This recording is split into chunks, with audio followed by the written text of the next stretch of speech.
Well, without cops who would tase, torture, and arrest a high school band director in front of his high school band. Let's take a look.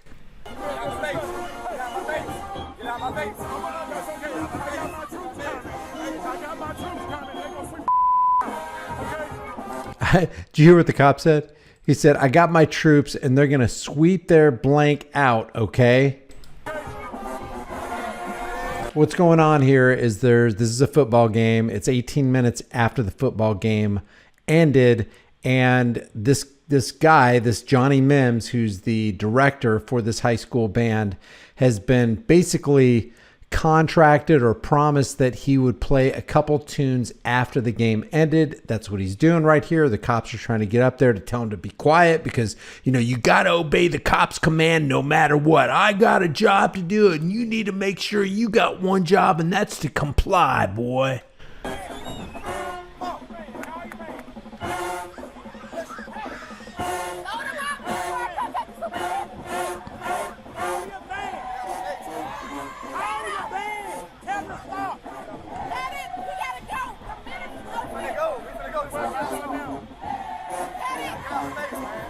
Did you hear what he said? We're fixing to go. This is our last song. Just take a chill pill, wait till we finish this song, and we're out of here. There's no need for force. There's no need for violence and state-funded brutality. Just get out of my face. Let me get my job done.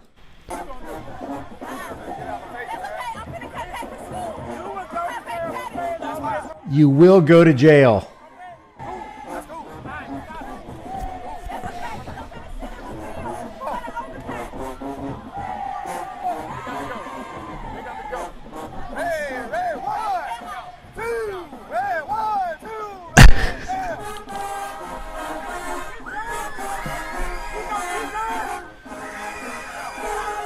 Will not comply.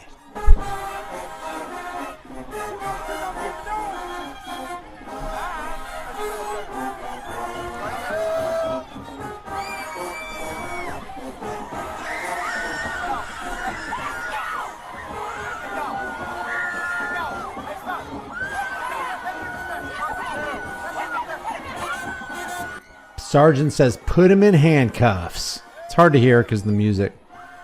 And the audio is real low. Okay, we're done. But that's not good enough for the cops. Not good enough.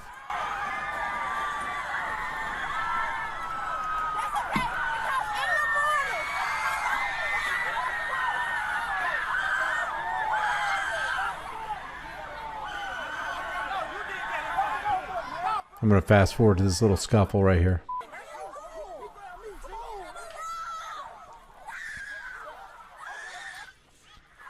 Kids getting super upset about this whole thing.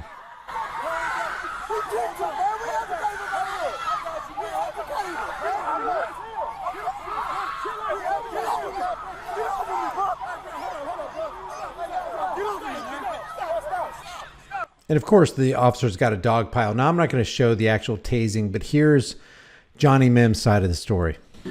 First of all, I'd like to thank you guys for being here today, for giving me the opportunity as an educator to give my side of the story. On Thursday, September 14th, we were preparing for just a normal day. A normal football game is what we normally do. We prepare 3 days a week for our football games. I was traveling over to Jackson-Olin High School with a group of about 100. By the way, they ended up arresting Johnny Mims for disorderly conduct, physical harassment, and resisting arrest. He ended up going to jail that night.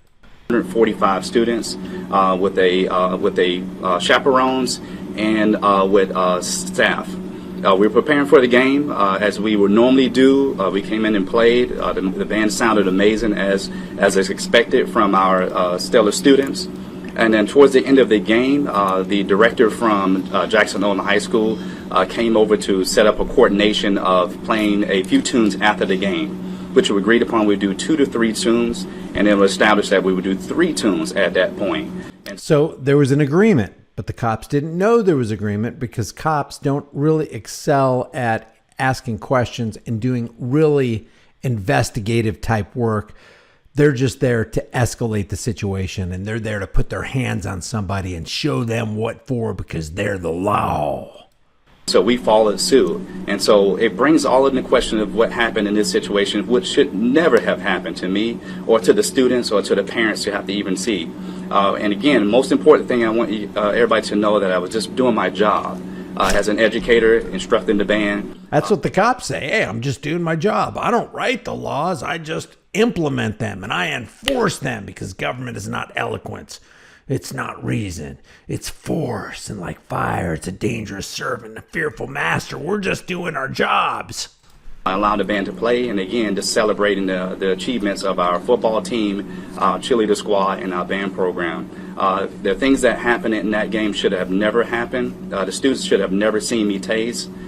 Those things should have never happened. Yeah, because think of the lasting impression. Those cops, if they just thought for a second, okay, you know what, just let's let them finish this song. We don't want to, we got a bad rap in our community anyway. People think we're out there brutalizing people, and it's actually true. But, this time, why don't we do something different? Why don't we leave a good taste in the mouth of the young people in the community? Instead, they couldn't do it. They couldn't restrain themselves. They couldn't exercise a little bit of self-discipline and self-restraint and turn out looking like the good guys. Nope, they just had to go hands-on. They had to deploy the tasers. I was not trying to be defiant to the police department. Again, I was just trying to do my job, which was privileged. Actually, he was, and that's okay. You can clearly see it from the video. It's like, get the F out of my face. I'm doing this. I don't care what you have to say. It was defiance, and that's good.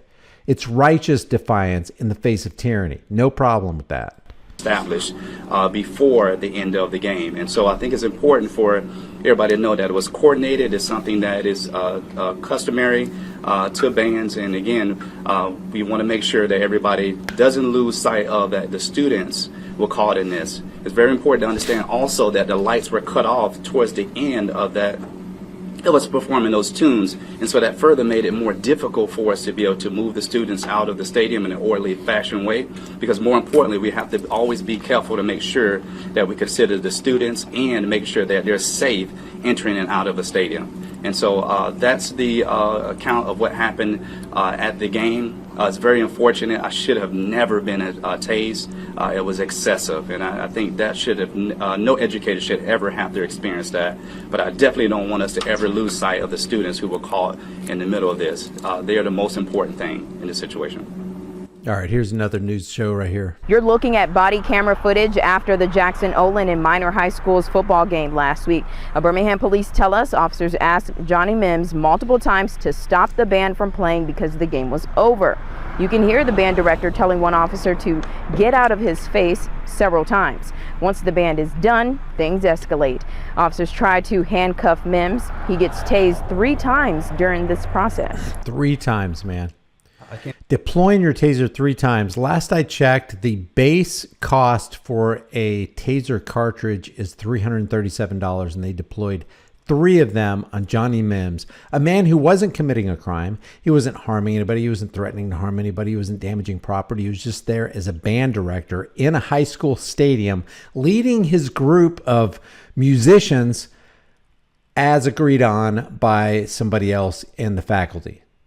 But the cops just couldn't have that. They just had to bring their bucket of cold water in because you got to obey. You got to comply with the authority. That's what we got the 15,000-hour public fool system for, is that they can teach you to be cookie cutter compliant slaves. That's what they're here for. I can remember after that point, because I was so stunned and so baffled. All I remember is hearing all of my students screaming, all of the parents crying. I mean, it was a horrifying situation, and I just hate to even have to keep talking about it. Jefferson County school leaders tell us they watched the video before BPD released it to the public. Superintendent Walter Gonsolin says his initial reaction to the incident was sadness. He even shared this statement with us in regards to the students, and I want to read it verbatim. It says, "It's extremely upsetting to me that our students, our children, had to witness that scene." So basically, they walked up to this guy as though he was a criminal and then charged him with 3 crimes of disorderly conduct, physical harassment, and resisting arrest. A guy who had done nothing wrong, and they added insult to injury by doing it in front of a whole bunch of people. Those kids are gonna remember that for the rest of their lives. And what do you think their view of law enforcement, especially Birmingham police, is gonna be? Birmingham police came out with this little press briefing right here, and I think because of public pressure, they had to release the body cam sooner than they otherwise would have. But yeah, it's pretty shocking. What I will do is I will leave a link to the video so you can actually see the tasing. I'm not going to show it here. It's really not necessary, but if you want to see it, the link will be in the description of the pinned comment. Leave your thoughts. What do you think should have been done? Do you think this band director, upon being approached by police, should have just complied and said, "Hey, okay, guys, pack it in. We're going home because the authorities are here and they say we should shut up"? Do you think he did the right thing? Do you think he was disrespectful? Do you think that he stood toe-to-toe with tyranny and tyranny didn't like it? What do you think should have been done? What do you think the outcome would have been if it had gone the way you think it should have gone?